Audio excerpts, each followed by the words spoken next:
So we just cut down all the banana trees, or almost all of the banana trees in the chicken area because they have that fungus. And we are going to try and get the sheep in there to eat all the leaves. So this could be interesting.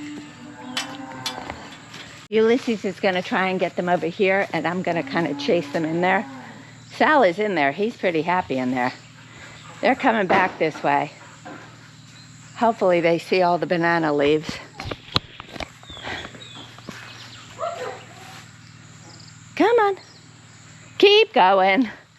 Oh, we got the fence set up. Now we got to get them moved back over there, which I think won't be too hard.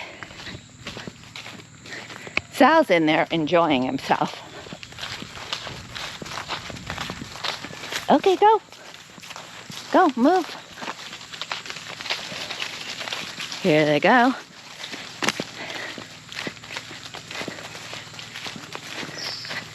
And as soon as they come through, we're going to move this over here.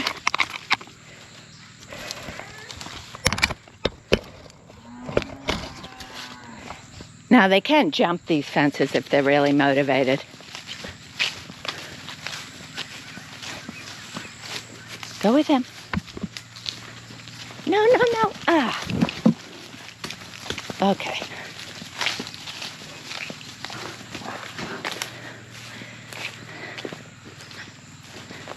Come on, Sal. No.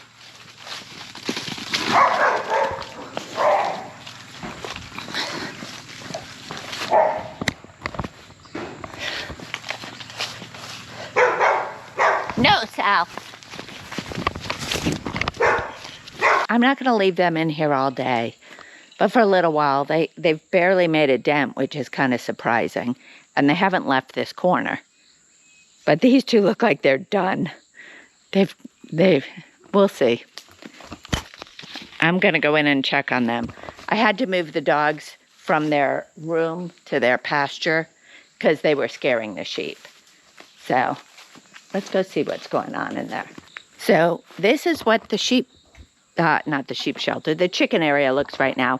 I told him to leave some trees up because Sal is going to stay in the shelter for a few days. You can see his eyes aren't looking that great. He's been in the shelter for a few days. I let him out today just because it's so overcast. I know there are UV rays coming through, but I wanted him to get his share of the banana leaves. Like I said, he is not afraid of the dogs.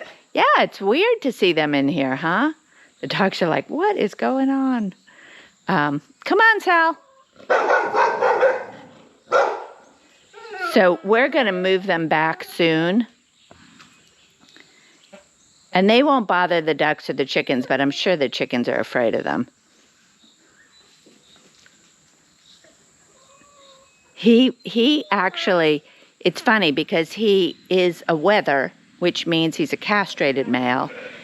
He isn't aggressive at all, but he has no fear. Whereas the other two are pretty fearful. Here they come. Hi, guys. We'll get you out of here soon.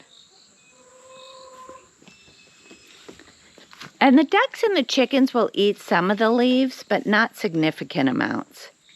Let's see if they'll drink some water. Oh, shoot. They'll eat the grain. Oh, that's a problem. Nope, nope, nope, nope, nope, nope. All right, I'm going to move them out. Okay, I actually got the sheep back in the pasture pretty quickly. I completely forgot. Oh, these are supposedly like flies. And somebody thought they might be black soldier flies. I don't know if you could even see them. But they had a nest. To me, they're more like wasps. And supposedly their sting is pretty intense. And they haven't left the area. So I'm not real thrilled about going through here. Okay. So back to where we were. So I don't give my sheep any grain. And if they were to eat grain at this point or eat too much of it, a little probably wouldn't kill them, but a lot would. So it could cause bloat, and that could be a problem for them. So I didn't want to take a chance and kick them out of here. There's still certainly a lot of grain for them to eat. If it was easier to get them in and out of here, I'd bring them back tomorrow for an hour. Although now that they know where the grain is, that could be a problem. So we cut down almost all. I think this was what I was starting to say when I saw Sal go for the grain. But I cut down almost all the trees. I left a few standing. And the reason I did is because Sal is going to be in the shelter. He's been in the shelter now for 4 days, most of this week. But I'm going to try and keep him in there. He's out in the field now, which isn't ideal. But like I said, it's overcast. But I'm going to do another 3 or 4 days. And when he's in there, he cries all day long. But he loves banana leaves. So my hope is to put him back in the shelter. If it gets sunny today, I'll put him back in today. I'm hoping it gets sunny today because I really need the solar panels to pull in some electricity into the battery or charge the battery, however you want to say that. But if it doesn't get sunny, he'll stay out in the pasture all day and come in with the others at night and then do another 3 or 4 days in the shelter. So he needs the banana leaves. We'll feed him for the first 2 days. These banana leaves on the ground will stay in good shape. But after that, they'll start to really brown. So my plan is to give him a few days, a few trees a day. And so I probably have enough for 3 days in the shelter. So the rest of these trees, most of them are guanabana that aren't doing much. I think those 2 in the back are actually eucalyptus. But I could be wrong about that. But these little ones are guanabana. That's a noni tree. Y'all know my feelings on noni. And I'm not sure what this other one is. It might not be a food-related tree, just a tree. We decided to dig up some of the camote, and I almost forgot to bring you guys along. But here we pulled out the plant, and here is our first one. Pero, ¿cómo se dice? Mucho, no solo uno. Possibly 2, 3, 5. Ahí mismo. Sí.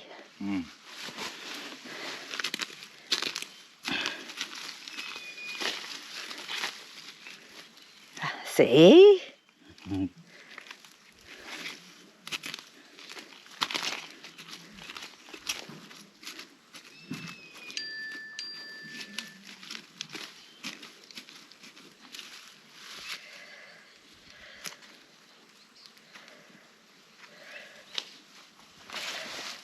Parece solo 2. ¿Solo 2? No.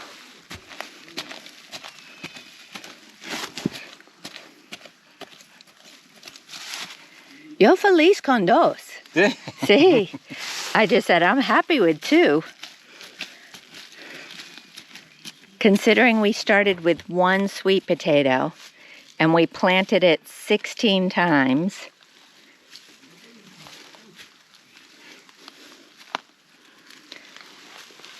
¿Tú piensas nada más aquí?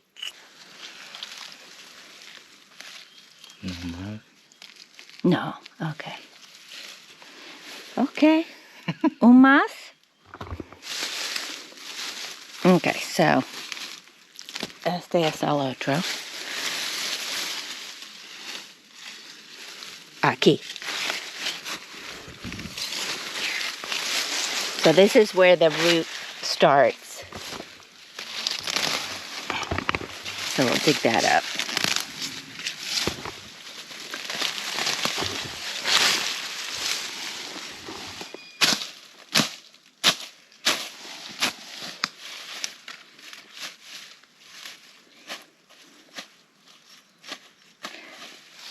Un otro, sí. Yo pienso un otro aquí, sí.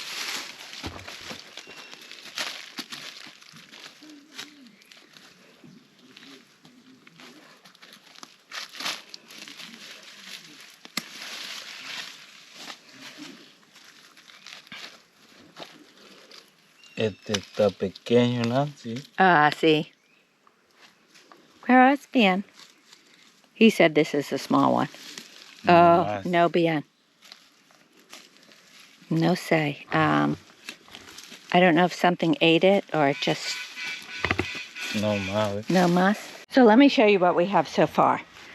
This is today's sweet potato find. Oh, this one, it looks bad. Yeah, that one's been eaten by something.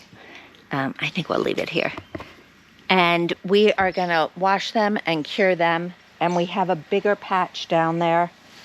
So most of these are pretty small, some are big. We're gonna wait at least another 2 weeks for the other ones, and then we'll dig those up. Pretty heavy. I'm gonna say this is about 15 pounds, but I'm not gonna weigh it.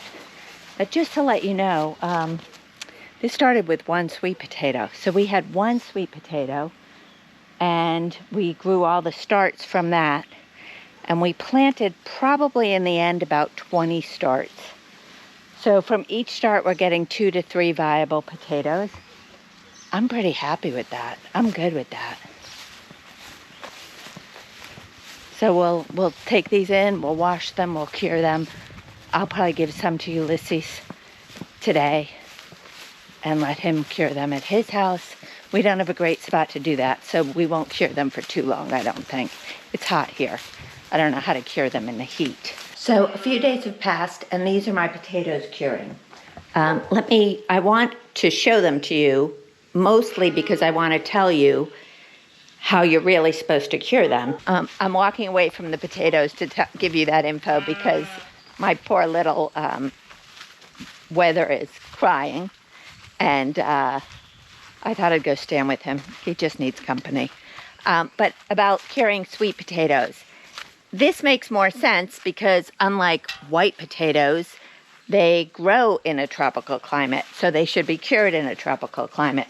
So you're actually supposed to not wash them, so I made the mistake of washing them. Hi, buddy.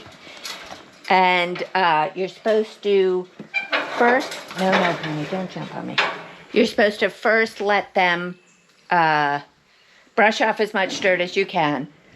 Then let them dry, the skins dry out a little for, I think it said 6 to 12 hours. But I actually, because I had washed them, they were wet. And so I dried them under my fan in my kitchen, which is a pretty strong fan. It dries them pretty well. And then I put them out on the picnic table because then you're supposed to cure them for about a week to 10 days in 85-degree heat with 85% humidity. Our humidity is close. I'm not sure it's quite that high, but I think they'll be fine out there. I am turning them about once a day just to make sure. And you can eat them without curing them, but they're supposedly much sweeter if you cure them first. So I am curing them, and I am then going to make, oh, he nibbled on my arm. And then I'm going to make some purple sweet potato, like mini pies with those. If you look that up, a good way to look up any recipe, and I could always link one, but I kind of combine a couple of things when I do it, but is to look up ube pie. Ube is the name, the Filipino name for the purple sweet potato. I believe it's the same potato, just called something different. And in the U.S., a lot of people use the name ube, so you'll, especially on the West Coast, where there's a large Filipino population. So if you look that up, you'll find recipes in English for that. But that's it for this week. Thanks for joining us. If you like this video, please give it a thumbs up. If you want to follow along as we continue to homestead here in Panama, please hit the subscribe button and click the like so that you're notified when our next video comes out. And if you know someone else that is interested in living or homesteading in Panama, please share this video with them. We'd appreciate it. See you next week. Bye.